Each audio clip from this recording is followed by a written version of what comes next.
Hello and welcome to another episode of the B2B Leadership Podcast. My name is Nils Vinje, and today my guest is Siobhan Alexander. Siobhan, welcome to the show. Thank you so much, Nils. All right, Siobhan, well, I'm excited to dig into all things leadership, but first, would you share with me and our audience the role that you're in today and the company that you're working for? Yeah, so I am the Director of Customer Success at Catalyst. We're a customer success platform software, so my role is to build out a customer success team for customer success teams on a customer success platform. So a little bit of inception there, but it's a really rewarding experience. Get to working with other CS leaders and really understanding what this industry is turning into.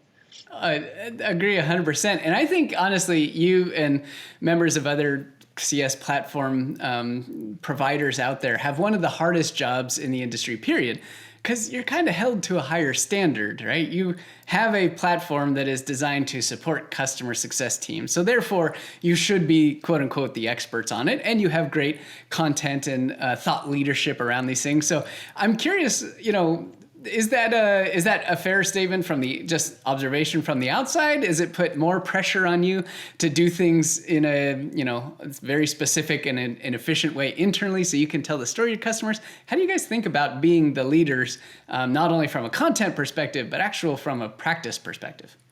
Yeah, it's a really great question. And I absolutely agree. There is a lot more pressure associated with it, but I think it's an exciting pressure. Our mission statement here at Catalyst is to deliver the gold standard of customer success to our customers. So we're always looking at every process we're building out. Everything that we are implementing is around how is this going to come across for our customers? Is this something that's going to inspire them and allow them to take things away from it? But we're also very heavily feedback-based culture because we know we're in this position of CS for CS, and there are leaders that we work with across our customers throughout the community that have so much to teach us as well. So it's this fine balance of sharing out the best practices that we've gathered, that we've learned from others, and always staying open to there's room for improvement. There's so much in this industry that's changing and growing every day, and finding that balance and maintaining a level of fun alongside that pressure has been key for us to really make this happen. That's a fascinating look on the inside of what it's like. And, the gold standard, I mean, that kind of says it all right there. So a lot of pressure, but you guys are rising to the occasion. I love it. That's absolutely fantastic. Okay, so let's rewind the clock a little bit. And would you share with us how you got into your very first people leadership position? Yeah, so it was an interesting intro. I actually entered my first leadership job when I was in college. I had been working at American Eagle in the retail industry for years, and a friend of mine took me over to Fossil. They used to sell clothing back in the day, and I was in the little store on Newbury Street. In my very first management role, we opened a brand new store. We were hiring people literally off the street, like recruiting them in, having them fill out paperwork. We built the store up. And then I was in there managing a team of about 25. And It was an exciting experience. I learned a lot from there, especially around the operations side of things and the customer service side of things and how you train people into a customer service role. It was a very interesting experience and something I did for about 5 years on and off. Wow. Okay, that's kind of crazy. So in college, you're hiring people off the street, and you said that you learned a lot on the operations side. Share with us what you learned, and maybe there will be some connections we can draw to kind of some of the operations that you run inside of your org today. Yeah. So for us, it was all about making sure we had the right people and balance on the schedules. In Boston, it's a super heavy college town, and you never know when somebody is going to just not show up or show up in a condition where they are not welcome on the floor. So it was always about making sure that we had the right balance of coverage, the right balance of people, that we were staying within our payroll for the week. So we had strict payroll numbers that we had to reach depending on how much we were selling. So that was one of my first looks at how that worked in a business. We met weekly with other leadership teams across the business to talk about how our stores were doing, how can we improve, how can we do more with less, and really kind of extending out and talking about how do we get the right merchandise into our customers' hands. And it was also always about how are we continuing to train out our sales reps, our people on the floor, to really go in and create that customer experience where they weren't getting a commission, but we were known at Fossil as being fully centered on creating a radical customer experience for everyone that walked in the door. Wow. Okay. So you've got these people you're hiring off the street. You're learning from other Fossil stores and other leadership throughout the company, and nobody's paid on commission. So tell us a little bit about how you went about, fostering an environment where you want to provide this incredible customer experience with people who, either didn't come from retail, maybe didn't even have much interest, needed a job. It wasn't exactly a calling at that point when they were just getting started. So how did you foster that kind of an environment with a team of 20? Yeah, so I think it was really about building the relationships by getting that. So we started at the very beginning as we were recruiting people off the street. We looked for people that were very easy to talk to. They were engaging. They had that charisma factor that just drew you in. Once we found that and we could see that diamond sometimes in the rough, we would bring them into the store, and the entire environment was very collaborative. It was a lot of fun. We made sure to take lunch breaks and get to know each other off of the sales floor, and we would do competitions and lots of fun things to just really foster that group experience. And I think what we found by doing that and focusing on the relationship was that people were more excited to meet those numbers. They were more excited to come into work. For them, it was an escape from everything that they were doing in school, all of the homework that they had to do, and they were really excited to come in and be a part of it.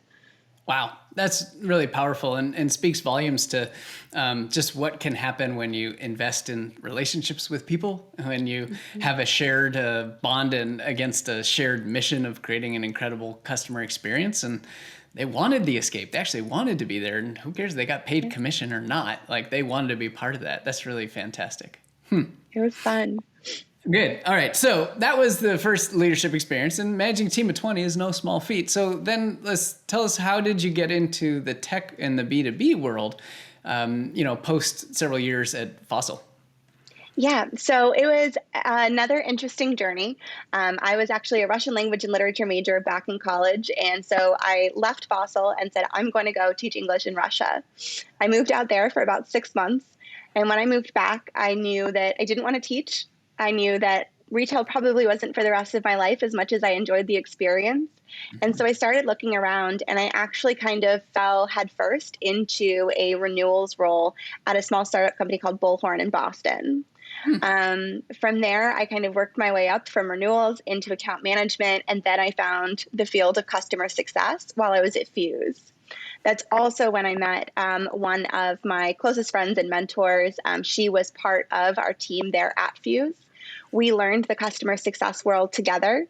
I then left to go get a master's degree in international business to really understand from a business perspective a lot of the things that I had started putting together.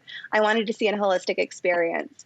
So I went out of the country again. I came back, and my friend and mentor, she had found a job as a director of customer success at a very tiny startup that was an HR recruiting software.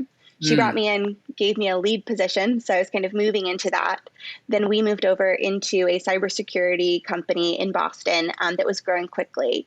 That was where we really set the foundations for and started building out a lot of process. I was getting my taste of what it means to build, to think operationally, to think about the business and where it was headed and how do we get there together. I was one of the first people to approach what does our on-the-ground customer success experience look like. And during my time there, she promoted me into a manager of partner success role. So I had my team. We were building out a brand new function within the business.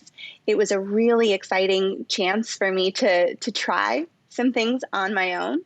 But a few months later, I was actually approached by another company who offered me a manager position at their company. And I think it was one of those moments where my mentor said, go. You have to see if you can do it yourself. And I was ready to step out from under her wings. So it was a really great journey through. Oh, that's fantastic. Okay, I'm going to come back to that. But first, I got to come back to the teaching for 6 months in Russia. One, super cool and just fascinating on the experience side. But how did you end up going down that path to begin with? Was it something you always, I know you were a Russian, literature major in school, but teaching in Russia, was it something you always wanted to do, a place you wanted to visit? What's the backstory there? Yeah, so I'd always wanted to visit, and I felt like kind of a fraud for having studied Russian language and literature and never having been there. Mm-hmm. So as I started looking at opportunities, I'd always been in a teaching capacity throughout my college career. I was a mentor. I was helping with preschool children. So I spent a lot of time teaching. I knew that I enjoyed it.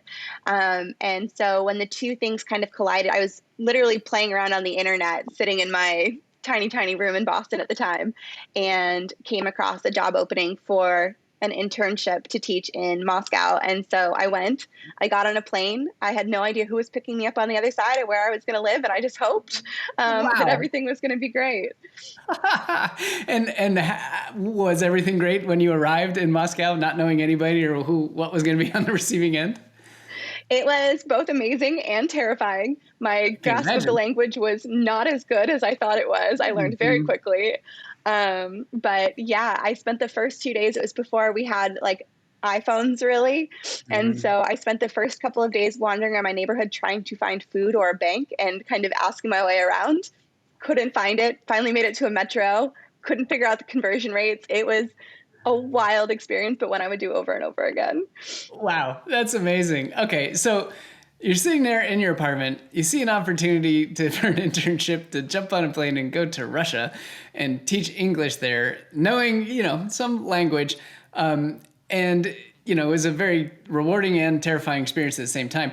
I'm curious about the moment you made the decision. What was it that got you over the hump? I'm sure there was plenty of fear, right? About is this a legit opportunity? What is going to happen when I get there? The world's in a state of whatever disarray. We don't know what's going on in other countries. So, what was it that got you over the fear hump to say, you know what, I just got to throw my hat in. I just got to go do this and just jump on a plane. I think for me, it's always been like seeking that sense of adventure. I'm always looking for ways to just see more of the world and get more experiences. And I think that's been a lot of my career has been spent learning. And so Mm, for me, this was another opportunity to both go look at, do I want to be a teacher? How would this work? Do I love this country? And do I know myself enough to really be able to understand what it is I want to be doing for the rest of my life? yeah. So as scary as it was, it's also very much a pattern throughout my life of, hey, there's an opportunity. Let's go grab it and see what happens. That's wonderful. And I think that's a great piece of leadership advice is that we don't oftentimes, no matter what the situation is or where you are, you just don't know what's on the other side, right? Whether it's taking a Exactly. new role, maybe joining a new company, putting your hand up and saying, I want to lead this project, whatever, you just don't know. Yeah. But taking that leap of faith, I love how you said you have a sense of adventure, and there's adventure in travel in the world, and there's also adventure in leadership too. Is that fair? Very much so. Yeah. Absolutely, yes. Love it.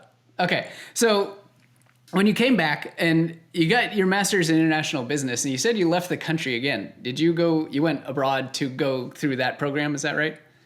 Exactly. So I was at a Russian university in Moscow. I was the only American in the program. Wow. And we were learning, I really wanted to learn about business from a perspective that was not American. I'd seen how it worked here. I'd been in businesses here, and I was looking for a different perspective on things. And I think for me, it provided like that flexibility and that understanding that there's always another side.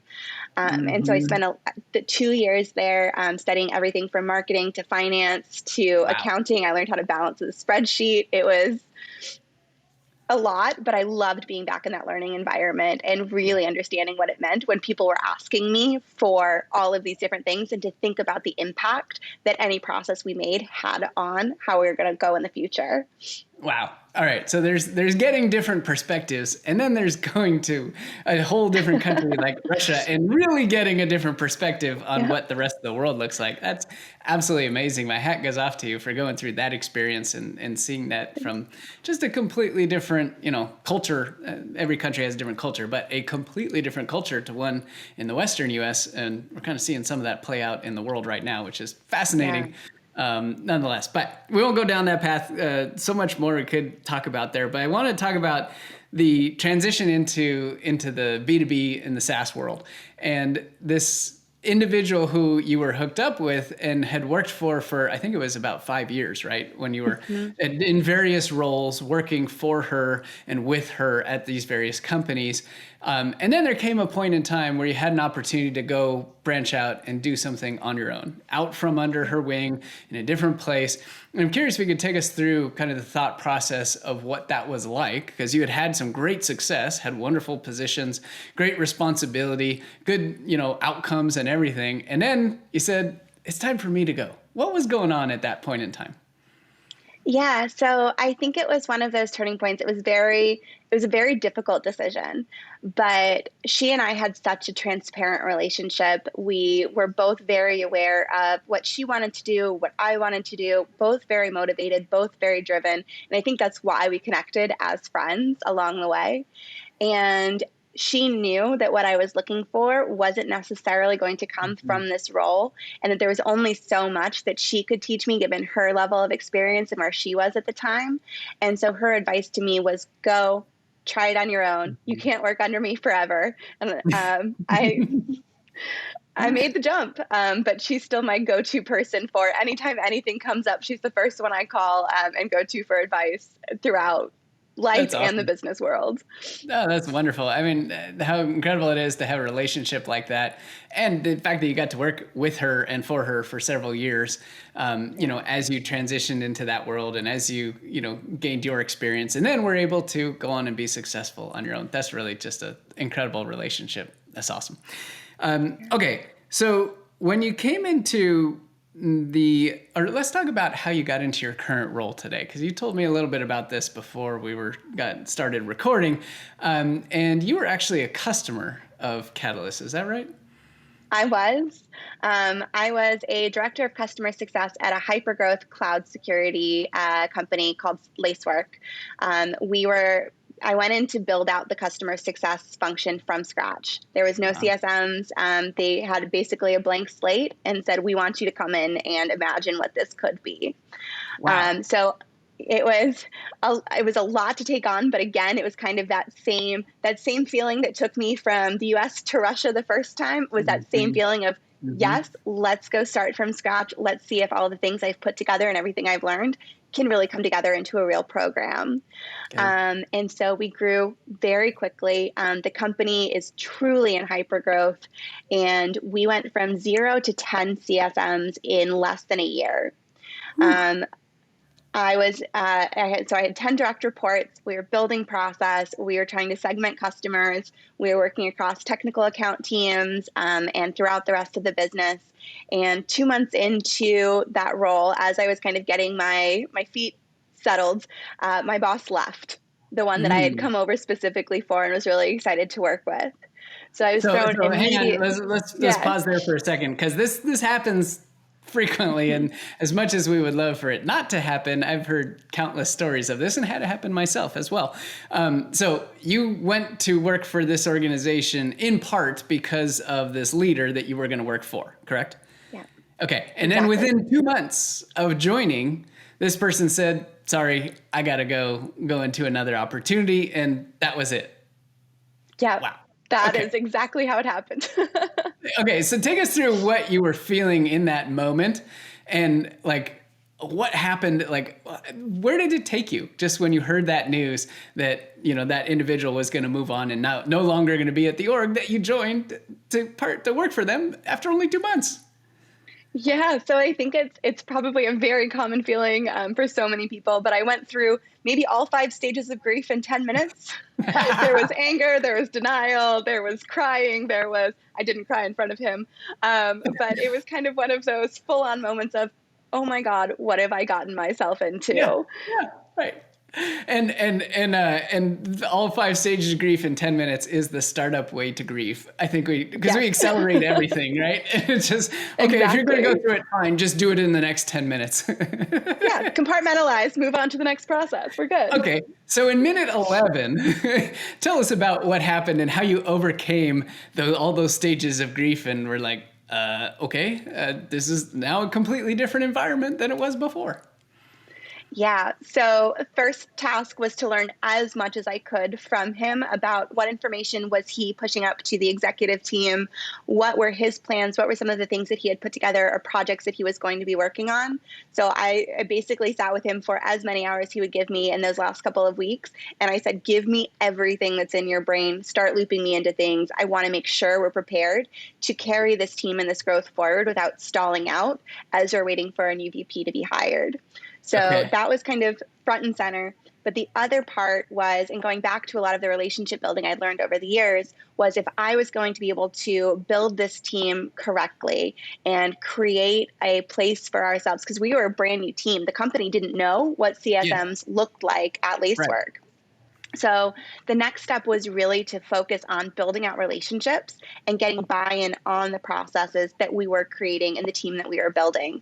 So I spent a lot of time meeting with sales and with product and with Mhm. engineering, just understanding how we could help them and then showing them what we were doing and getting their buy-in that they should then help us when we were coming asking for things and collaborating on things with them. Wow. Okay, so hang on. They made a really important point there, which I want to call out, which is you spend a lot of time building relationships internally, right? And what you said was that we spent a lot of time telling them how we could help them.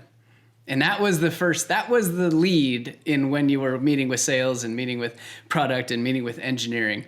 What was the reception like for these other departments who had no clue what CS was or was going to be? Maybe they had some notion, maybe they've heard about it, but honestly didn't know what you were building when you came to the table and said, here's how we can help you. What was the response like? It was sometimes skeptical, sometimes Mm-hmm. cautiously optimistic, and some people I had the opportunity of seeing them jump right in.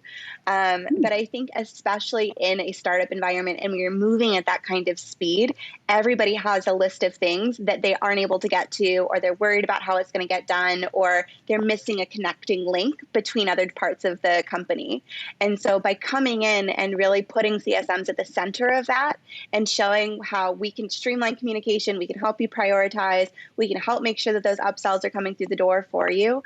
People started to feel that. And then it started to kind of a grassroots, we should work with CS. We should start to Mm. talk to them more. We should start to build this out. Wow, that's really powerful, and I love how you called out that some people were a little bit skeptical because Yes. you come here saying, "Hey, I can help you solve these things," and they're like, "Wait, where did you come from? Who are you again?" And Uh-huh. whether you're CS or some other part of the company, you're forming a new team, you're forming a new function, you're tackling a new problem. I think the same principle applies. Would you agree? Yeah, absolutely. Okay, so great piece of advice there. Just coming to the table no matter what when building relationships, asking, how can I help you? And, knowing that everybody else has a long list of things that they cannot get done. That is the truth. every leader I've ever talked to, nobody has a short list and said, nope, got everything covered, right?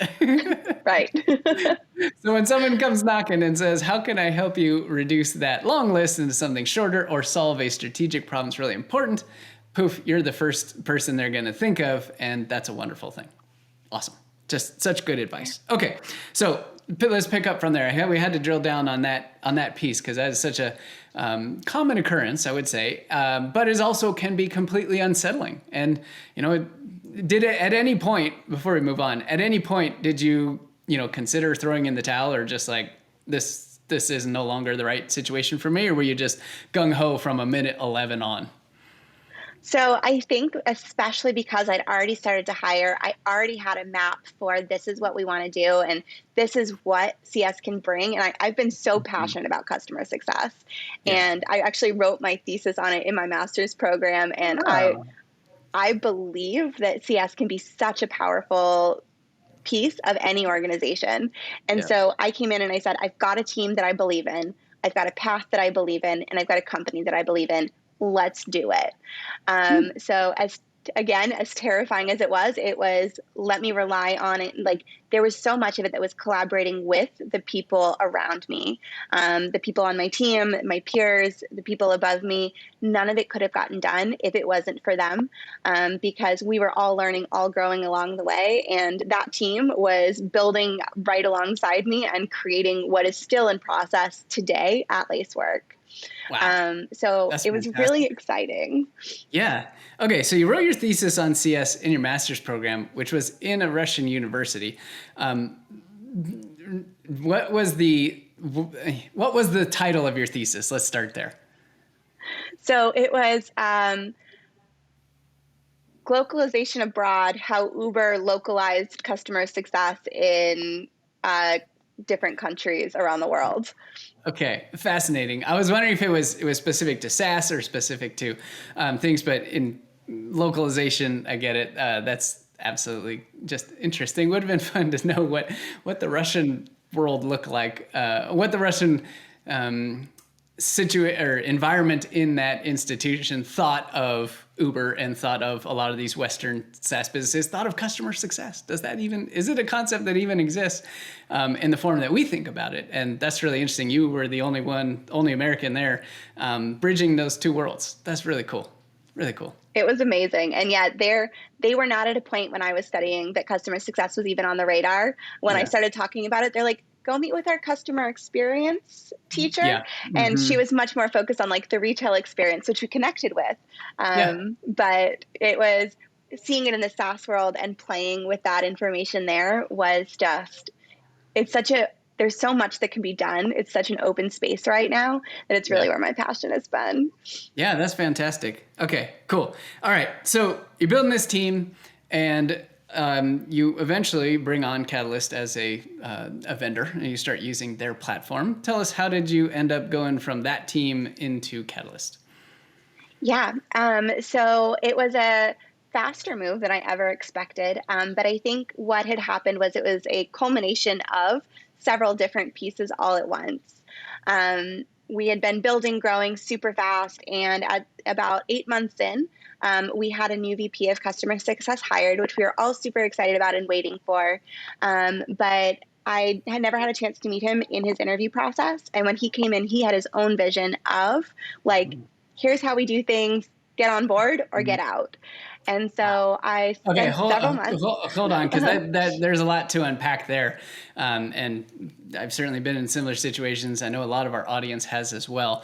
You were the director of CS, right? Running the team, Mm-hmm. had built everything from the ground up because the VP predecessor had exited 2 months after you got there, which was basically the start. And then you weren't involved in the interview process.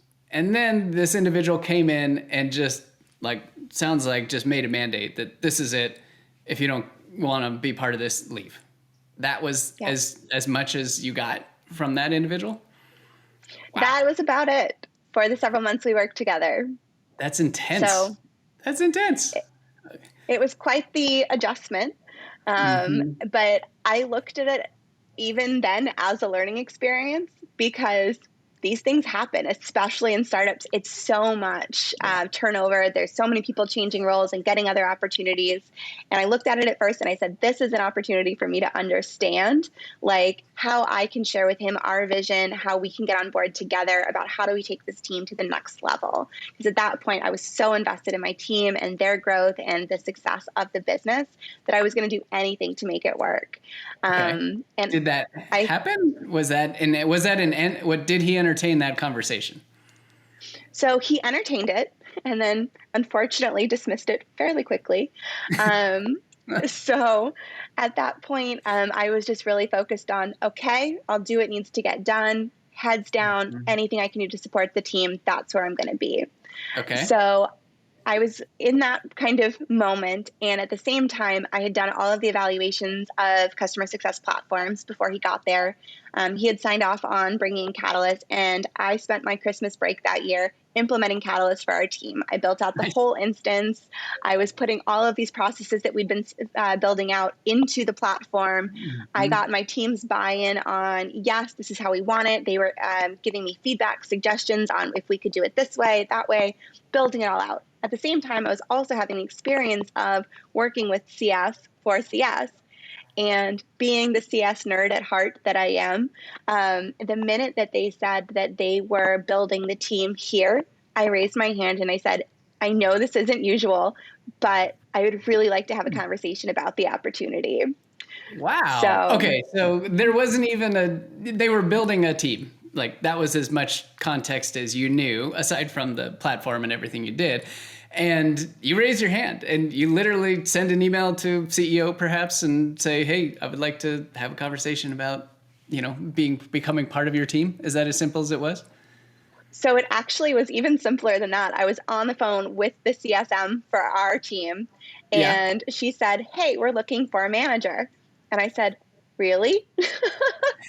And she connected me with our VP of CS here, and it was catalyst from there. Wow. Okay. That just is such a wonderful story when you think about how much we put in, how much you can go through in a job change or recruitment process, and how sometimes it is a matter of a lot of things coming together: your background, your passion, their need, the timing, and all. Sometimes it just works out in a simple conversation is all it takes. That's really wonderful. Yeah. And that you raised your hand, right? It wasn't like, oh, well, maybe I hope they'll know what I do and come after me or ask me. You actually raised your hand and said, no, here's what I want. And they said, great, we'd love to have you come on board. I know they went through the whole process, but that's such a great piece of advice on taking charge and saying, this is something I really want to do, something I'm passionate about. And don't be afraid to ask. Sometimes you might get it. Yeah. The asking, that's something I tell my team all the time. I'm like, there's no question that you can ask that's not going to be worth the answer that you get on the other end, regardless of what it is. Wonderful, wonderful advice. Okay, so you joined the team at Catalyst, and now you are inside of an environment that believes 100% in customer success. You align vision to vision, I imagine, are part of a thought leadership, group that where the gold standard is the level that you're trying to achieve. Describe for us, like, what does leadership of your team look like in this kind of environment as opposed to some of the other environments you were in? Are we talking same things because you're managing a team of CSMs, or do you look at things a little bit differently given the stature and kind of the reputation in the industry? Really great question. So I think that there's a lot of foundational pieces from across the industry that we've been able to take in and help guide how and why we're building things, both in terms of what we've seen not work and what we've seen have work. But my profile of people has really shifted because I used to look to bring on people on my team that were highly specialized, super customer success focused, but knew a lot more about like the technical ins and outs of a specific type of industry and product. As I was coming into Catalyst, that shifted for me. What I was looking for was best-in-class CS people from any industry, anywhere in the country.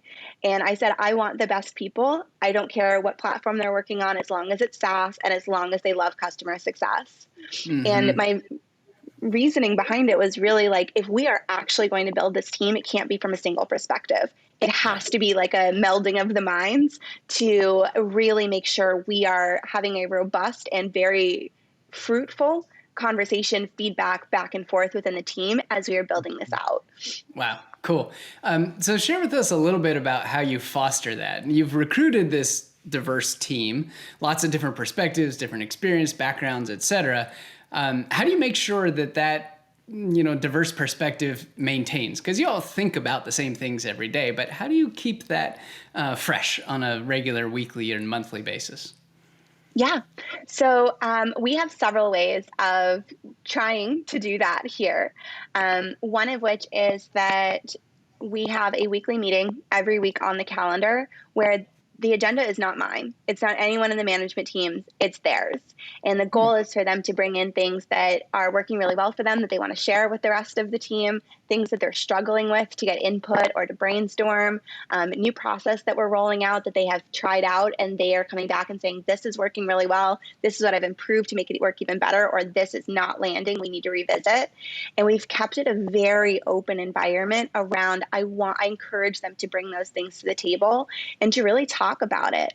And that extends not only to our process, but to your earlier point of being CS for CS, having a higher pressure on it. We've had to create an environment where we address that, where we talk about the fact that they feel like they have to overextend and never say no because they're best in class. Right. And so talking through the stress that has on them and the way that that's affecting their work-life balance. And I think it's really come down to us is that best in class means that they have a best in class work life, but a best in class home life, and that they're finding that balance regardless of what it is that we're doing here. Wow, that's cool, powerful, and having an open agenda. I think is as long as the expectation is set that this is for you. These are for all these various topics, just like you shared with us. Incredibly powerful opportunity. Is that within the CS team itself, or is that company wide? That meeting? So that's just within the CSM team. Okay, cool. So you're focused on, just things, but it's an open space to collaborate and to discuss and to share different perspectives every single week. Love that you have that on the calendar, and probably, I imagine, learn some things in that meeting that you may not have been aware of or may not even have been thinking about. Is that right? Exactly. Like when I hired this team, I've told each and every one of them that has come in that one day I want to report to them. My goal is that they are managing me, and I have so much to learn from them. So sitting in that environment, I can see where their strengths, their passions, their skill sets are, the things that they're bringing to the table. And then to kind of take that diversity of perspective out to the business, I'm then working with them on finding projects that are kind of cross-department for them to go interact with and share their ideas and their passions with other teams as well. Wow. Cool. That sounds like a very incredible environment that you've created. Wonderful. So last question here, Siobhan. Let's say you were able to go back in time and sit down with yourself when you got into that first people leadership position at Fossil, Wave that you told us about, but you know everything that you know now, have had the entire experience of all these different companies and cultures and your MBA and all that good stuff, and you could sit down with your younger self right before you got started with that group of 20 people and share some advice. What advice would you share with your younger self? I love that question. If I had to narrow it down, I think the key things that I've found that are really, really important over the years are keeping an open mind. There is never a right answer. There's always just answers. Being super flexible, being ready to learn from anyone and everything around you, and not being afraid to take that jump, because taking the jumps, doing the things that you're most afraid of have been the things that have led me into so many of the best opportunities in my career. Wow. Awesome. Powerful advice. Well, Siobhan, thank you so much for sharing your wonderful expertise and experiences and wisdom and advice with us. We went all the way from retail to Russia to tech to back to Russia and grad school to multiple companies to being dropped and left behind by somebody we went to work for to building an incredible team that is diverse and empowering. And that was just a really fun trip. So thank you so much for sharing your experience with us. Of course. Thank you so much for having me. My pleasure. All right. Take care, and we'll talk to you soon.